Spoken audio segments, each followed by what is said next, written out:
Matrudevobhava. శ్రీధరయ్యం YouTube channel ప్రేక్షకులకి శుభాభివందనలు, స్వాగతం. సంక్రాంతి శుభాకాంక్షలతో ఈరోజు మకర రాశి వారి యొక్క గోచార ఫలితాలు ఎలా ఉంటాయన్నది ఒకసారి తెలుసుకునే ప్రయత్నం చేద్దాం.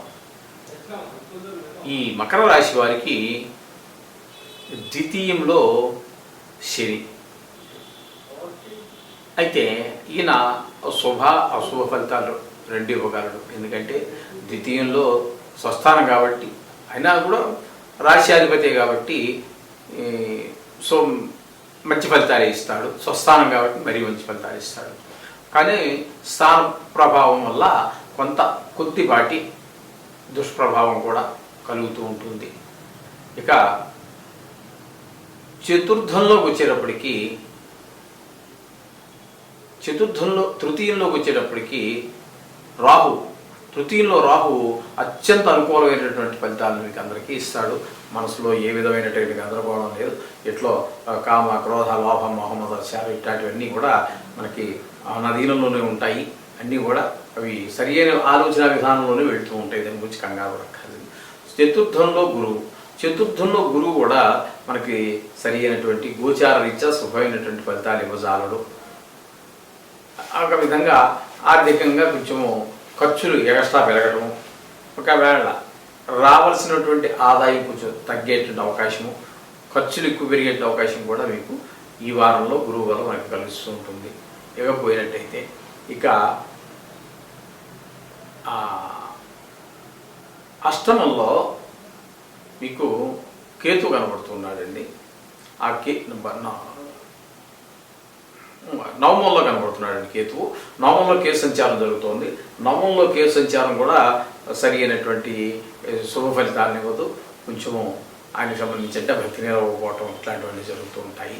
ఇకపోతే మన శుక్రుడిని కనుక తీసుకున్నట్టయితే ఇక్కడ మీకు ఏకాదశిలో శుక్రుడు ఉన్నాడు.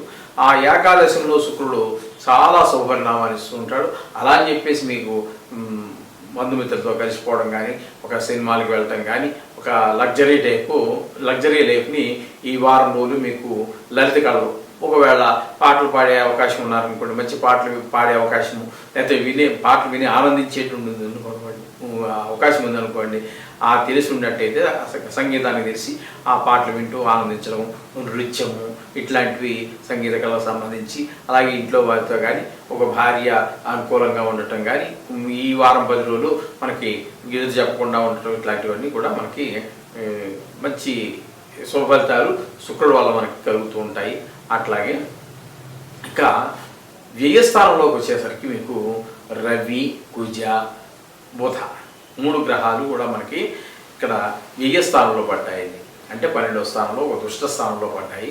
అందుచేత ఈ రవి దుష్ట స్థానంలో ఉండటం వలన కొంచెము ఆరోగ్య సమస్యలు, అష్టమాధిపతి ఒక రకంగా చెప్పాలంటే కానీ ఈ రాశికి, కానీ ఏమైనప్పటికీ ఇక్కడ ఆ స్థాన బలం వల్ల ఎక్కువ ఉంటుంది. గోచారంలో స్థాన బలం ఎక్కువ ఉంటుంటుంది. ఏ స్థానాధిపతి అనేది ఎక్కువ తక్కువగా ఉంటుంది. ఇక్కడ రవి ప్రభావం వల్ల మీకు కొంచెము ఏలో ఉన్నారు కాబట్టి ఆరోగ్య సమస్యలు అంటే చిన్నపాటివి, అది పెద్ద భయంకరమైనవి కాదు. కొంచెం పండగ పాపం కదా, ఎక్కువ తినడం, లేకపోతే ఏదో తలనొప్పి రావటం, లేకపోతే ఇట్లాంటి చిన్ని అవకాశాలన్నీ కూడా కొన్ని ఉంటాయి. అట్లాగే కుజుల గురించి కూడా మనం వేయంలో పడ్డాడు కాబట్టి కాస్త బండి డ్రైవింగ్ చేసేటప్పుడు, మెట్లు దిగేటప్పుడు ఇట్లా కొంచెము తగిన జాగ్రత్త తీసుకున్నట్టయితే ఆ కుజుల వల్ల వచ్చేటటువంటి అనర్థాలు కూడా కొంచెం తగ్గుతాయి. మాట కూడా కొంచెం స్పీడ్ తగ్గించండి. మాట కూడా కొంచెం కటువు రాకుండా చూసుకోండి. ఈ రవి వల్ల కూడా కొంచెం మాట కటువు వస్తూ ఉంటుంది. ఇక కుజుల వల్ల కూడా అదే ప్రభావాలు, చాలా వరకు ప్రభావాలు అలాగే ఉంటూ ఉంటాయి. చేత మాటని కొంచెం కటువుగా కాకుండా, భావం అదే రానివ్వండి పర్వాలేదు, కానీ మాట మాత్రం సున్నితంగా ఉండాలి. భావం కఠినంగా ఉన్నప్పటికీ ఆ విధంగా మరి మాట్లాడినట్టయితే ఆ దుష్ప్రభావం నుంచి మనం బయటపడే అవకాశం ఉంటుంది. అలాగే బుధుడి వల్ల కాస్త ఒకే ఆలోచన మీద మన బుద్ధి నిలబడేటట్టుగాను, అలాగే వ్యాపార విషయంలోనూ, ఉద్యోగం దగ్గర చేసే ప్రదేశంలోనూ మన పై అధికారులతోటో లేకపోతే సహా ఉద్యోగులతోటో అందరితో కూడా కొంచెం ఏ విధమైన పొరపచ్చాలు రాకుండా కాస్త మాట జాగ్రత్తగా చూసుకుంటూ కాస్త వాటిని కూడా వాళ్ళతో కూడా సఖ్యతగా మెలిగినట్టయితే ఆ ప్రభావాలు కూడా అన్నీ పోతాయి. దాని గురించి ఏం కంగారు పడాల్సిన పని లేదు. అలాగే మీరు మనం చెప్పుకున్నట్టుగానే ఈ నవగ్రహాలకు సంబంధించినటువంటి మంత్రాలని బీజాక్షరం కావచ్చు, ప్రకాశక మంత్రం అంటే వేద మంత్రం కావచ్చు, లేదా శ్లోకాలు కావచ్చు, ఏది ఎవరికి వీలైతే చేసుకోండి. అసలు స్కూలే మొహం చూడనటువంటి వాళ్ళు ఎవరైనా ఉన్నట్టయితే కూడా వాళ్ళు కూడా పొద్దుట స్నానం సాయంకాలం చేస్తారు. వాళ్ళు కూడా దండం పెట్టుకుంటారు దేవుడికి. అవన్నీ వాళ్ళ ఇళ్లలో కూడా ఉన్నాయి, చూసాము. చేత వాళ్ళు కూడా ఈ శని ఆ వారాల యొక్క పేరు చెప్పుకొని రాహు కేతు కలుపుకొని ఆ నమస్కారం పెట్టుకోండి. ఆగ్రహం చూసి ఆ దేవుడి ఫోటో చూసి నమస్కారం చేసుకోండి. మీరు నిత్యం చేసుకునేదాన్ని చేసుకోండి. ఇది కొంచెం అడిషనల్గా దాన్ని జత చేర్చి ఈ నవగ్రహ మంత్రాలు కూడా చెప్పుకోండి.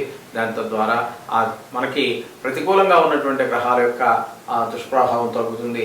మనకి అనుకూలంగా ఉన్నటువంటి గ్రహాల యొక్క అనుకూలత ద్విగుణీకృతం అవుతుంది, రెట్టింపు అవుతుంది. ఈ విధంగా మనం దీనికి ఏది కంగారు పడిపోవాల్సినట్టు పని లేదు. ముఖ్యంగా వార ఫలాలు ఇవన్నీ ఒక్క వారం రోజుల వరకే ఇవన్నీ ఫలితాలు. వచ్చే వారం వచ్చిందనుకోండి మళ్ళీ 20 వరకు మనం చెప్పుకుంటున్నాం. 21 వచ్చిందంటే మళ్ళీ ప్రభావాలు అన్నీ మారిపోతాయి. ఏం కంగారు పడక్కర్లేదు. ఓకే, శుభం భూయాత్. మాతృదేవోభవ. శ్రీధర్యం యూట్యూబ్ ఛానల్ వీక్షకులకి స్వాగతం, సుస్వాగతం. సంక్రాంతి శుభాకాంక్షలు. ఈ వారం గోచారంలో కుంభరాశి వారి గురించి మనం వారి యొక్క గ్రహ గమనాన్ని గురించి తెలుసుకుందాం, ఎలా ఉంటుంది అనేది. ఈ రోజు అంటే 14వ తారీఖు జనవరి 2024 నుండి 21వ తారీఖు జనవరి 2024 వరకు ఈ వారం రోజుల్లో ఎట్లా ఉంటుంది ఆ నవగ్రహాల యొక్క ప్రభావం ఈ కుంభరాశి వారి మీద అనేటటువంటి విషయాన్ని తెలుసుకుందాం. కుంభరాశి వారికి లగ్నంలోనే శని ఉన్నారండి. లగ్నంలోనే అంటే రాశిలోనే శని ఉన్నారు.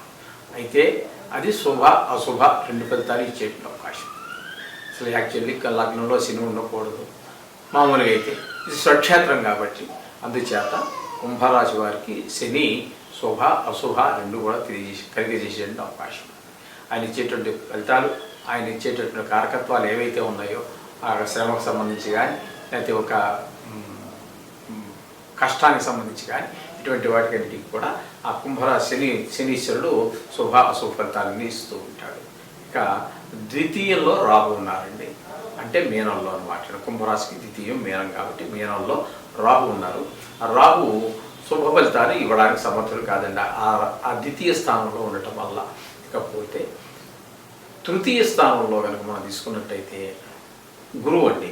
తృతీయంలో గురువు ఉండటం కూడా అంత మంచిది కాదు, శుభ ఫలితాలు ఎవరు.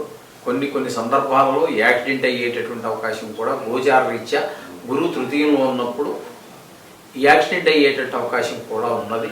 అందుచేత వాహన సోదకులు కానీ జాగ్రత్తగా నడపండి. అఫ్కోర్స్ వాహనం లేదు, నడిచేటప్పుడు కూడా ఎదురు వాహనాలు ఏమైనా కొంచెం ర్యాష్గా వచ్చి అటువంటివి కూడా ఉంటాయి. కాస్త చూసుకొని పాదచారులు కూడా కొంచెం జాగ్రత్తగానే వెళ్ళవలసి ఉంటుంది. మనం జాగ్రత్తగా వెళ్ళినంత మాత్రం సరిపడదు. అవతల వాళ్ళు కూడా ఎందరో మహానుభావులు మనకు సహకరిస్తేనే మనం మన ఇంటికి మనం క్షేమంగా జరగలుగుతాం. అందుచేత కొంచెం అదొకటి జాగ్రత్తగా చూసుకోండి. అట్లాగే ఇకపోతే అష్టమంలో ఈ రాశికి అష్టమంలో కేతు ఉన్నారండి. ఆ కేతు గ్రహం కూడా శుభ ఫలితాలు ఇవ్వజాలదు. ఆయన చేత అష్టమంలో కాబట్టి కొంచెం ఒక్కోసారి కొంచెం ఇబ్బందిగా అనిపిస్తూ ఉంటుంది ఆరోగ్య విషయంలో, ఆరోగ్యకారకంగా వస్తుంది కాబట్టి. అందులోకి ఈ అష్టమంలో కేతు ఉండటం వల్ల ఏంటంటే మనకి కొంచెము ఒక భక్తికి సంబంధించినటువంటి భావాలు కూడా కొంచెం అంతగా మీకు ఉంటుంది, మనసులో ఉంటుంది. కానీ దాన్ని మనం ఈ వారం రోజుల్లో మనం ఆచరించడం కొంచెం సమయాభావం కావచ్చు, లేకపోతే ఈ కారణాలుగా కావచ్చు, భక్తికి సంబంధించి కొంచెం దూరంగా జరగటం ఉంటుంది. అట్లాగే ఇకపోతే మనకి ఈ శుక్రుడు గురించి మనం చెప్పుకోవాలి అంటే 10వ స్థానంలో శుక్రుడు ఉన్నారు. ఆ శుక్రుడు కూడా మనకి 10వ స్థానంలో శుక్రుడు ఉండడం కూడా శుభ ఫలితాలు ఇవ్వజాలరు. అది అంటే మనం చేసే ఈ జాబ్ విషయం కావచ్చు, జాబ్ చేసే ప్రదేశంలో కావచ్చు, మన వ్యాపారస్థం ఎక్కడ చేస్తున్నామో అక్కడ కావచ్చు, కొన్ని మాట పరపచ్చాలు వచ్చే అవకాశం ఉంది. అక్కడ కూడా మనం కొంచెం జాగ్రత్తగా చూసుకోవాలి. వ్యాపార విషయంలో ఎక్కడో దృష్టి పెట్టుకుని వ్యాపారం చేస్తుంటే వాడికి 5 రూపాయలు ఇవ్వాల్సిన దగ్గర 50 రూపాయలు ఇవ్వటం, లేకపోతే 50 రూపాయలు ఇవ్వాల్సిన దగ్గర 500 రూపాయలు ఇవ్వటం, ఈ విధంగా పోయి నష్టపోయేటువంటి అవకాశాలు కూడా ఉంటుంటాయి. అక్కడ కూడా మాట కూడా జాగ్రత్త. అలాగే మనం ఎప్పుడు ఆ పని చేస్తున్నామో ఆ పని మీద మనసు లగ్నం చేసినట్టయితే ఈ విధమైనటువంటి అవకాశాలు ఉండవు. కొంచెం మాట కూడా కొంచెం తొందరపాటు స్పీడ్ తగ్గించుకున్నట్టయితే మరి చాలా వరకు అన్ని రంగాల వారికి కూడా ఎక్కడైనా ఏ శుక్రగ్రహాన్ని కాదు ఏ గ్రహానికైనా సరే మాట స్పీడ్ ఉన్నది అంటే ఓర్పు సహనం లేకపోతే చాలా ఇబ్బందులు ఎదుర్కోవాల్సి వస్తూ ఉంటుంది. ఏ రాశి వారైనా సరే, ఏ గ్రహం వల్ల అయినా సరే కూడా, ఏ రంగంలో అయినా సరే, మొత్తం ప్రపంచంలోనే శాంతి అనేటువంటి చాలా ఓర్పు అనేటటువంటి చాలా ముఖ్యం మనిషికి. అది కొంచెం పాటించండి. అట్లాగే మీకు ఇక్కడ చాలా ఇందాకటి నుంచి కూడా మన చాలా రాశుల వారికి ఇక్కడ రవి బుధ కుజులు అనుకూలత కలగలేదు. కానీ ఇక్కడ మీకు ఏమవుతుందంటే ఈ కుంభరాశి వారికి ఏకాదశ స్థానంలో ఉండటం ద్వారా రవి బుధ కుజులు ముగ్గురు కూడా చాలా చక్కగా వీరికి ఈ వారం సుఫలితాలు ఇస్తూ ఉంటారు. ఆరోగ్య విషయం బాగుంటుంది. కుజులు కూడా బాగుంటాడు చక్కగా. దాని ద్వారా మనకి ఒక మాటకి ఒక పవర్, మనం చెప్పిన మాట అదే అది తీసుకురాలంటే వాడు తీసుకొస్తూ ఉంటాడు. వాడికి కొంచెం గదవాయించే పరిస్థితిలో ఉన్నా కూడా వాడేమో దాని గురించి పట్టించుకోవడం తెలియని స్వభావం తెలియనుకుంటాడు. అట్లాగా ఇక బుధుడు గురించి కూడా మనం ఏకాదశిలో ఉన్నాడు కాబట్టి బుద్ధి కూడా మనకి చాలా బాగుంటుంది. వ్యాపారం బాగా నడుస్తుంది. ఉద్యోగ విషయంలో ఆయన బాగానే ఉంటాడు. ఏంటంటే ఇందాక శుక్రుడు కొంచెం కంగారు పెట్టినప్పటికీ ఈ బుధుడు దాన్ని కవర్ చేసుకుంటూ వస్తూ ఉంటాడు. అందుచేత ఈ 3 గ్రహాలు మనకు అత్యంత అనుకూలంగా ఏకాదశిలో ఉన్నటువంటి రవి బుధ కుజులు 3 గ్రహాలు కూడా మనకి చాలా అనుకూలమైనటువంటి సుఫలితాలు ఇస్తూ ఉన్నాయి. అందుచేత ఈ చెప్పినటువంటి వాటికి కంగారు, ఎందుకంటే మనకి సరిపడనటువంటి గ్రహాలు 4-5 ఉన్నాయి. అయినప్పటికీ మీరు ఏమీ కంగారు పడక్కర్లేదు. ఒక వార ఫలితాలు ఇవన్నీ. ఈ వార ఫలితాలు అనేటువంటివి కేవలం జ్యోతిష్యంలో ఒక భాగం. దీని ఫలితాలు కూడా చాలా భాగం ఉంటుంది. ఆ భాగంలో కూడా మీకు సంవత్సర ఫలితాలు కాదు, గోచార రీత్యా మాస ఫలితాలు కాదు, ఒక సింపుల్గా ఒక వార ఫలితం. ఒక్క వారం కళ్ళు మూసుకుంటే మళ్ళీ ఇది రోజు వచ్చేస్తూ ఉంటుంది. అది మీరు ఏమీ కంగారు పడాల్సిన పని లేదు. చక్కగా నేను చెప్పినటువంటి నవగ్రహ మంత్రాలు ఈ రోజు చదువుకోండి. ఈ వారం రోజులు కాస్త ఈ సెలవులు కూడా ఎక్కువ ఉంటాయి కాబట్టి ఖచ్చితంగా వీలుంటుంది. కాబట్టి ఏ గుడికో వెళ్ళి నవగ్రహ ప్రదర్శనలు అవి చేసినట్టయితే మరి అనుకూలమైన ఫలితాలు వస్తాయి. దీని గురించి కంగారు పడాల్సింది ఏమీ లేదండి. ఈ సంక్రాంతి పండుగ అంతా చాలా సుఖ సంతోషాలతో జరగాలని ఆ భగవంతుని ప్రార్థిస్తూ శుభం భూయాత్.